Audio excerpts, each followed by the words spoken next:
और खुशकिस्मत खुश नसीब वही होते हैं। बाइबल मुकद्दस उन्हीं को बोलती है जो खुदा के लोग होते हैं। जब तक कोई खुदा का नहीं हो जाता, जब तक कोई खुदा का बन नहीं जाता, फिर उसके पास जितना मर्जी माल हो, जितनी मर्जी दौलत हो, याद रखे वो शख्स जो है वो बदनसीब ही होता है, क्योंकि उसके नसीब जो है वो उसको मौत की तरफ लेकर आते हैं। क्योंकि जिंदगी की तरफ नसीब जो है वो सिर्फ यीशु लेकर जाता है। यीशु के अलावा जिंदगी किसी और के पास है नहीं। और यीशु भी अगर जिंदगी देता है तो कब देता है? जब यीशु कहता है आओ और मुझसे लिपट जाओ, मुझसे जुदा नहीं होना।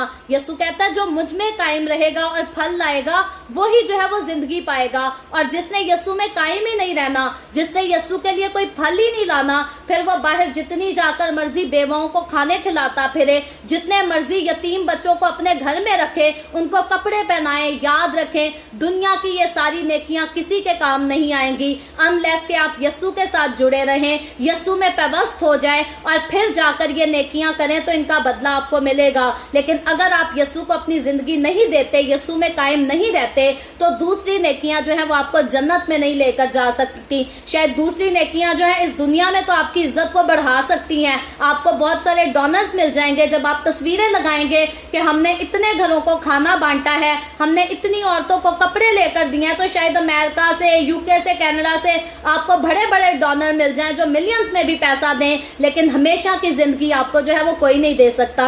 जब हमेशा की जिंदगी की बात आती है तो वो सिर्फ और सिर्फ मेरे और आपके, हमारे खुदावंद यीशु के पास है और किसी डोनर के पास नहीं, डोनाल्ड ट्रंप के पास भी नहीं। और जितनी मर्जी बड़ी हस्तियों के नाम ले लें, बात कर लें, जिंदगी की बात आए तो हमेशा की जिंदगी जो है वो सिर्फ और सिर्फ मेरे और आपके, हमारे खुदावंद यीशु के पास है। और मौत का इख्तियार, जब मौत की बात आती है, आलमे अरवाह की बात आती है, तो बाइबल मुकद्दस साफ बताती है कि मौत और आलमे अरवाह की कुंजियां जो है वो भी मेरे और आपके, हमारे खुदावंद यीशु के पास है।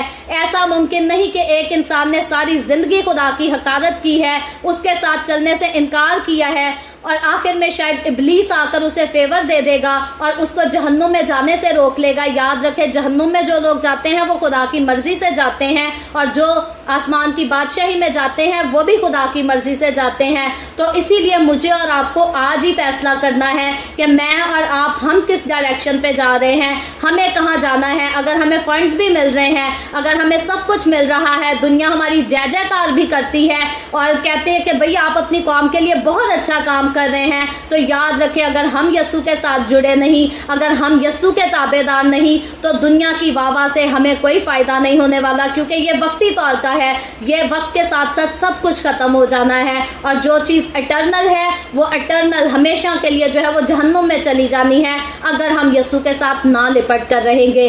इसलिए मेरे अजीजों, अगर आपका दिल बोझ रखता है दूसरों को संभालने का, दूसरों से मोहब्बत का इजहार करने का, दूसरों के साथ नेकी करने का, तो याद रखें इससे पहले कि आप दूसरों के साथ नेकी करें, सबसे पहले अपनी जान के साथ, अपनी रूह के साथ नेकी करें और इसको खुदावंद यीशु के करीब ले आएं, ताकि ये जो है एटलीस्ट दूसरों को बचाकर आप खुद हलाकत में ना जाएं।